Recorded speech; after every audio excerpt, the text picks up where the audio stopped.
Just before today's video starts, I would just like to remind all of you that it is not made for kids. It's for adults to enjoy too. So with that said, please enjoy the fucking video.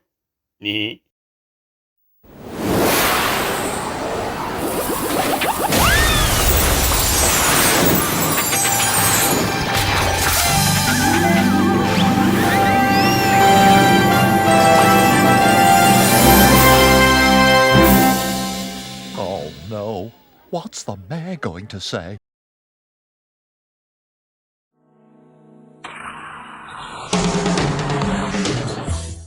Hey guys, Liam Fitzgerald back again. And it's that time again, ready to do another episode review of Bob the Builder. For today's review, I thought we'd take a different approach than what we usually do. What I mean by that statement is that today's episode is not centered around any machine characters. What? Yep, that's right. None of the machines are taking the lead role today. No, I'm actually serious. I've done nearly 20 reviews of this franchise talking about the machines that I've barely given any attention to the human characters. While yes, the machines might have the most stories, the human characters deserve some love too, as there are a load of great human characters, such as Mr. Beasley, Mr. Sabatini, Farmer Pickles, Mrs. Potts, JJ and Molly, of course Bob and Wendy. But out of all the human characters, my favourite has to be Mr. Bentley. This character is amazing. While most of you might think that he's the most perfect character of the show based on his full appearance and his personality, the truth is, he's not. Mr. Bentley is far from perfect. If anything, he's probably the most imperfect character of this franchise, as we've seen him get into loads of tough situations in numerous episodes. And these different scenarios Mr. Bentley gets himself into are some of the funniest pieces of comedy I've ever seen. Hence why I have decided to dedicate today's review to this accident-prone building inspector. So let's waste no more time and take a look at probably the funniest episode of the entire show, which is Mr. Bentley Dog Sitter from Season 8. Prepare for a lot of giggles, folks.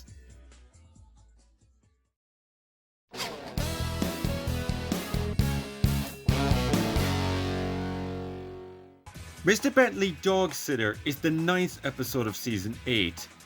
Bob heads out to work with the crew, but forgets to give Pilchard her breakfast. Again. We are then introduced to Mr. Bentley, who has been asked by the mayor to dog sit her dog named Timmikins while she's on holiday. The bad luck continues for Bentley as he takes Timmikins to work with him since Mrs. Bentley has to go to work too. Things start to get chaotic when Bob and the team meet Timmikins, who accidentally jumps into Dizzy's mixing bucket and gets covered in cement. Bob suggests taking Timmikins to the yard to see Wendy to see if she can clean him up, to which she kindly agrees to. But while the humans aren't looking, Timmikins, who is being held by Lofty's hook, escapes the yard chasing Pilchard to the shock of Wendy and especially Mr. Bentley. As the dog and cat chase each other, Bob accidentally locks Timmikins behind one of the doors, who is now trapped. Mr. Bentley tells Bob everything that has happened, but is interrupted by a phone call from the mayor herself.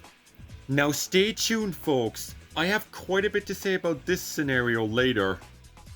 Anyway, on the edge of panic, Mr. Bentley, Bob, Wendy and the Can-Do crew, sans Lofty, head out to search for the missing dog. But she is thankfully rescued by Pilchard, who takes her back to the yard, alerting Wendy and Mr. Bentley when they accidentally activate Mr. Bentley's phone. Everyone is very pleased with Pilchard for finding Timmikins, and the episode comes to an end with Mr. and Mrs. Bentley giving Timmikins a piece of steak. This episode is definitely for the dogs.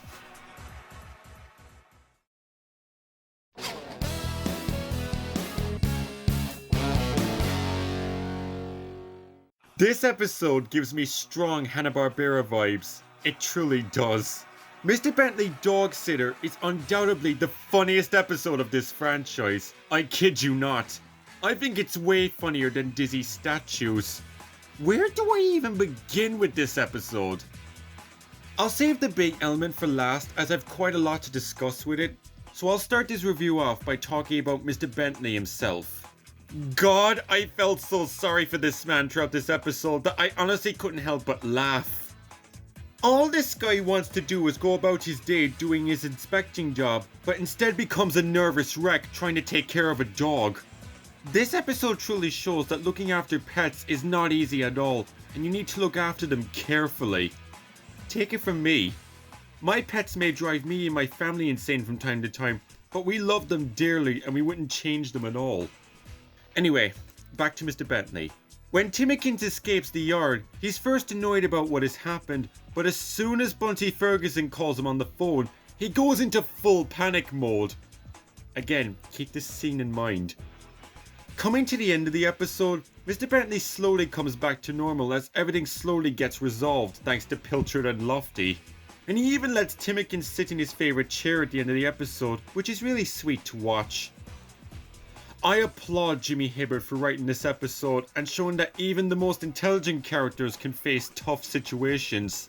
I mean, look at Ned Flanders. Ah, hell, diddly ding dong crap! Can't you morons do anything right?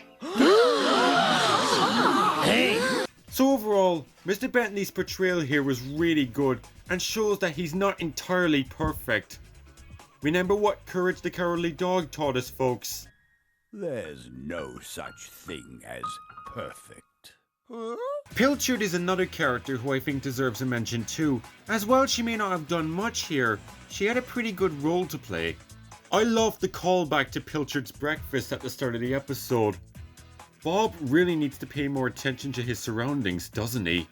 I mean, it's not the first time he's done that. After this opening scene, she's not seen again until Timmikins comes into the yard, and just like she does with Scruffy, they begin chasing each other, because what else would a cat and dog do? And when Timmikins goes missing, she's the one who locates her and brings her back safely. However, I question why she didn't try to raise the alarm while Mr. Bentley was on the phone. I mean, she's done it before in other episodes. So yeah, Pilchard might have had a short role in this episode, but I think she did enough to deserve a mention. After all, gotta show my love for cats. Alrighty, now it's time to address the big reason why I think this is the funniest episode of Bob the Builder. And that is the comedy slapstick. I kid you not, this episode is just filled with so much comedy that I can't help but laugh so hard. An example I can give is when Timmikins jumps into Dizzy's mixer. Just watch this bit. Come, Timmikins, come to Uncle Bernard. Uncle Bernard?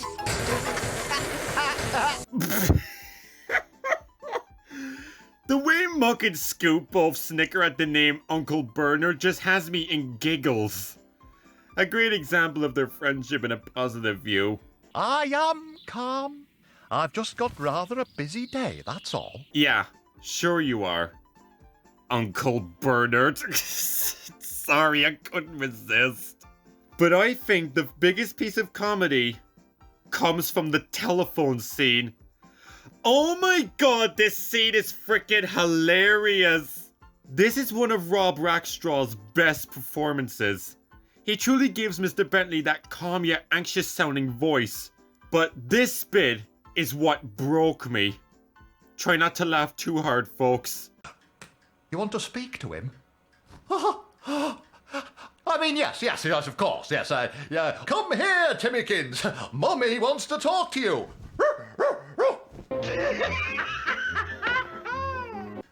No, he hasn't got a cold.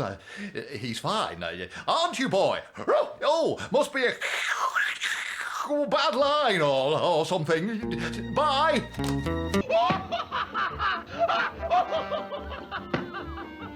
This scene is priceless.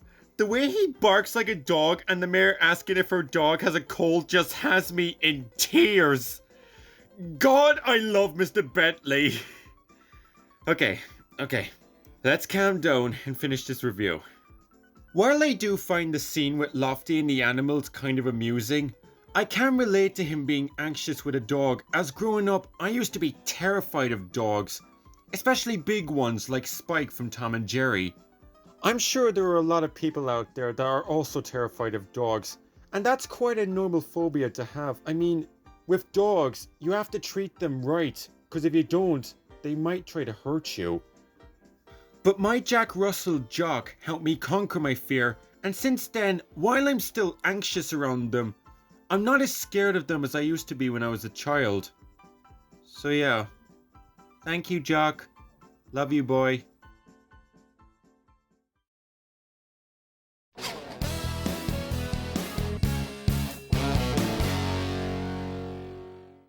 So in conclusion, I truly love Mr. Bentley Dog Sitter. Mr. Bentley is at his best here, Pilchard was a great side character, and the comedy is at its peak here. So frickin' funny. I was so close to claiming this episode as my all-time favourite, but it just couldn't beat the one I chose already, which I do plan to share with you all real soon. If I could give this episode anything higher than 10, I would, but I'm going to give this episode a full 10 out of 10. Simply comedic gold. I thank you guys so much for watching this review. I hope you enjoyed it. Don't forget to like this video, comment your thoughts down below, and subscribe to my channel for more great videos to come. Now before this video ends, I should alert you guys that this is going to be my last review for now, as I've just started my final year of college and I tend to direct all my focus onto it.